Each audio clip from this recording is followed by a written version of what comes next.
Admiral Crix Thack of the Vorthon Empire surveyed his magnificent fleet through the observation deck of the dreadnought Eternal Dominion. 300 warships stretched across the void, heavy cruisers, battle carriers, and destroyer squadrons that had conquered 17 star systems in the past decade. Today, they would claim their 18th, the Sol system, home to the upstart species called humans. Admiral, reported Fleet Intelligence Officer Nexaval, our long-range sensors confirm the human defensive fleet has arrived. Single vessel, bearing 127 Mark III. Crix Thack's mandibles clicked in amusement. One ship? These humans must be even more primitive than our initial assessment suggested. The human vessel appeared on the tactical display, a sleek, angular craft, barely 2 kilometers in length. Against the Vorthon fleet's combined mass of over 40 million tons of warships, it looked like a minnow facing a school of megalodons. Vessel designation appears to be UES Prometheus, Nexal continued. Configuration unknown. Energy signatures are unusual. Unusual how? I'm detecting quantum field generators, but the configuration doesn't match any known propulsion or weapons systems in our databases. The power output readings are inconsistent. They fluctuate between minimal and… Nexaval paused, recalibrating his instruments. Sir, the upper readings can't be correct. Captain Zara Chen stood on the bridge of the Prometheus, watching the massive alien fleet arrange itself in a standard attack formation. 300 ships, each one larger than any vessel in Earth's previous fleet. The Vorthons had obviously come expecting easy prey. They had no idea what they were facing. Ma'am, reported Lieutenant Commander Torres from the engineering station, the quantum entanglement drive is fully synchronized. All quantum pairs are stable and responding normally. Weapons status? The reality anchors are online and ready for deployment. Temporal displacement charges are armed. The paradox engine is spinning up to full capacity. Chen nodded grimly. The Prometheus was humanity's first and only implementation of their most dangerous discovery, the ability to weaponize quantum mechanics itself. While other species had developed faster-than-light travel through hyperspace tunnels or warp bubbles, humans had accidentally stumbled upon something far more fundamental, the ability to manipulate the quantum substrate of reality. Admiral, came the transmission from the Vorthon flagship. You are in violation of Vorthon territorial claims. Surrender immediately or be destroyed. Chen opened a response channel. This is Captain Chen of the United Earth ship Prometheus. You are in violation of Sol system sovereignty. You have 30 seconds to begin withdrawal procedures. The alien laughter that responded was untranslatable but clearly mocking. 30 seconds? Admiral Crix Thack's voice carried across the void. You have one ship against our fleet of 300. What possible threat could you?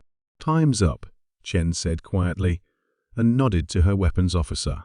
Lieutenant Singh's hands moved across his console with practiced precision. Deploying reality anchors. Target, enemy fleet formation center. Space itself seemed to shudder. Across the Vorthon fleet, navigation officers suddenly found their instruments reading impossible values. Ships that had been in formation were now scattered across impossible distances. Some vessels registered as occupying the same coordinates as others, while several appeared to exist in multiple locations simultaneously. What's happening? Crix Thack demanded as his bridge crew scrambled to make sense of their readings. Sir, Nexaval reported with growing panic. Spatial coordinates are becoming unstable. Our ships are registering quantum entanglement with each other. When ship A moves, ships B through Z move in corresponding patterns, but the mathematics don't correlate with their actual positions. Chen watched the alien fleet's confusion with clinical detachment. Fire temporal displacement charges. Reality hiccuped. Suddenly, half the Vorthon fleet found themselves experiencing time at different rates.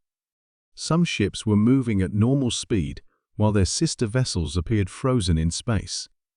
Others began moving so quickly that they appeared to blur, their crews aging days in minutes. "Impossible," Crixthack whispered as he watched his carefully coordinated fleet dissolve into chaos. Ships were firing at positions where enemy vessels had been moments ago, but their targets were now several seconds in the past or future. The human crew of the Prometheus had undergone years of training to prepare for this moment. Using humanity's natural quantum consciousness, the same chaotic mental state that had once forced them into quarantine, they now deliberately expanded their awareness across multiple probability states. Suddenly, the crew of the Prometheus existed in every possible quantum state simultaneously. They were aware of every potential action the Vorthan fleet might take, every possible movement, every conceivable tactical decision. More than that, they were influencing those probabilities, gently nudging the quantum wave functions toward the outcomes they desired. Across the Vorthan fleet, weapons systems began malfunctioning in perfect synchronization.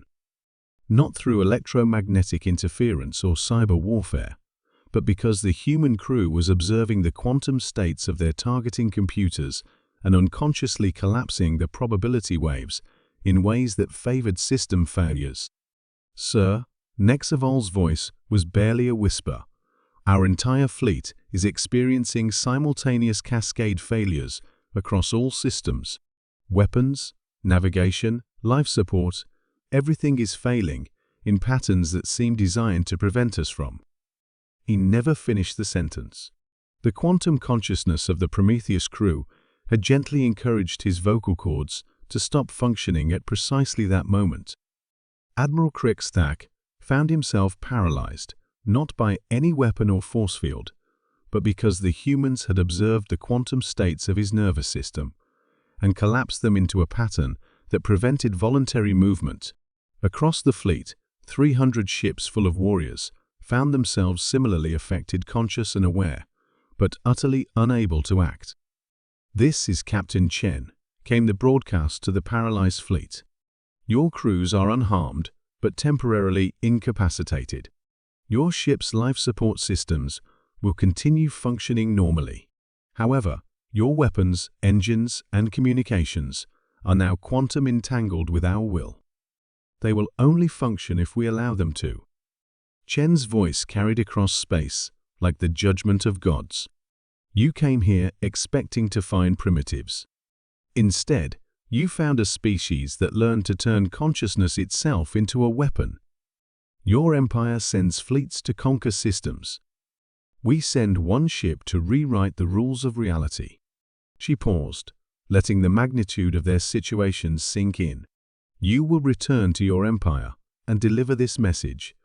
Earth is not a prize to be claimed. It is a force of nature that has learned to think. Tell them what happened here today. Tell them why 300 ships fell silent before a single human vessel. Tell them that humans don't just fight wars, we make the universe itself fight for us." The quantum entanglement slowly released its hold on the Vorthan fleet. Systems came back online, movement returned to paralyzed crews, and communications resumed. But every Vorthan warrior now carried the bone-deep knowledge that they had faced something beyond their understanding, a species that had weaponized the very foundations of reality itself. As the fleet began its humiliated retreat, Admiral Crixthack transmitted one final message. "The Empire will remember this day." Chen smiled coldly. "So will the universe. The quantum signatures of this event are now permanently embedded in space-time. Every civilization with quantum sensors will detect the echoes and know that humanity has crossed the threshold." The Prometheus hung alone in space, a single ship that had just announced to the galaxy that Earth was no longer just another primitive world to be conquered. They were now a quantum-enabled species, capable of turning the very laws of physics into weapons. And they had done it all with just one ship and the impossible power of human consciousness unleashed.